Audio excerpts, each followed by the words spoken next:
To speed up your painting, mix your main highlight, midtone, and shadow before you start. In this case, we're going to need to make a medium gray. Start with 2 times the white and slowly add in the black until you get something that is right. Next, we need to tone our paper to help us see value more easily. Add lots of clear to your gray and paint over the whole page, but make sure you can still see the lines. In this case, our clear is matte medium. Let your toned paper dry completely. Then start working from back to front, dark to light, and top to bottom. In this case, our reference photo has a completely black background. So I'm starting at the top, filling it in black, and slowly working towards the bottom of my page.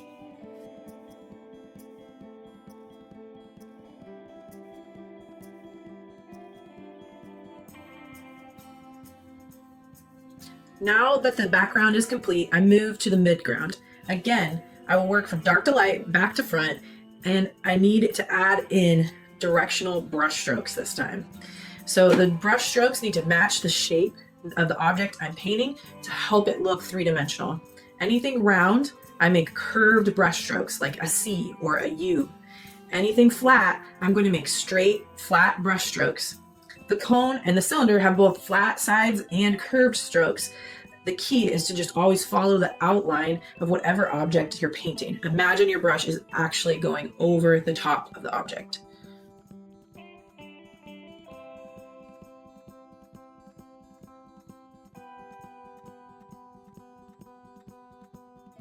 Transforming this circle into a 3D sphere by adding a flat shadow underneath the shape.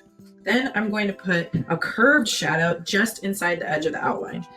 Because this sphere is curved, I need to blend colors together here. So I'll add in my midtone gray and blend it into the black.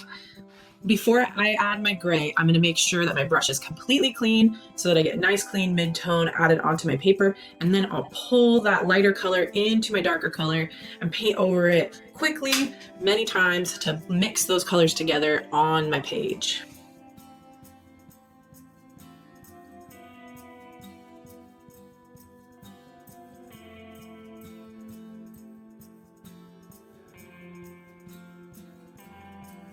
Just to the outline of our circle, there's going to be a little bit of reflected light. So I'll add in that midtone gray again and blend it in with the shadow. Should kind of get darker as it curves and then slowly get lighter towards the highlight.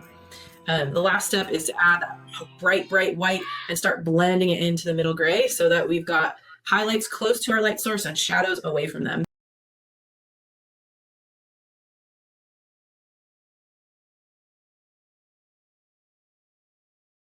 Now we'll move on to the flat-sided cube underneath the sphere. So we'll start with the top where it's going to be pretty light because it's close to the light source. And we'll use flat brush strokes to fill in top, the side, and the back. The side is going to be a little bit darker than the top with some reflected light, and the back will have the least amount of reflected light. So it will be almost black, a very dark gray.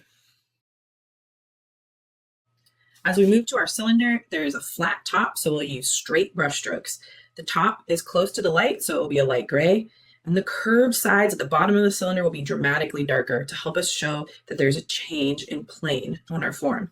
The curved sides will start with a black shadow, and then it's going to blend dark to light as it gets closer to our light source.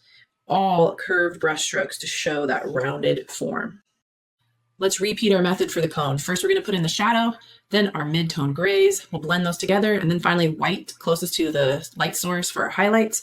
And we're blending all with curved brush strokes to follow that bottom edge of the cone. Finally made it to the foreground, and we need to add in the shadows for each of these forms here. You're going to make your brush strokes flat because it's a flat surface, and you're using a very dark black that you're going to blend with maybe a little bit of gray as it moves away from your shape. All right, that's it. Here's our final painting. Take a look at your project, maybe even just kind of squint your eyes at it and see if you think you have a full range of value. Somewhere you should see a light white highlight, a middle gray, and a true black with several shades of gray in between. Your shapes should now look like three-dimensional forms. If you see anything that you think is a little bit off, go back and touch it up.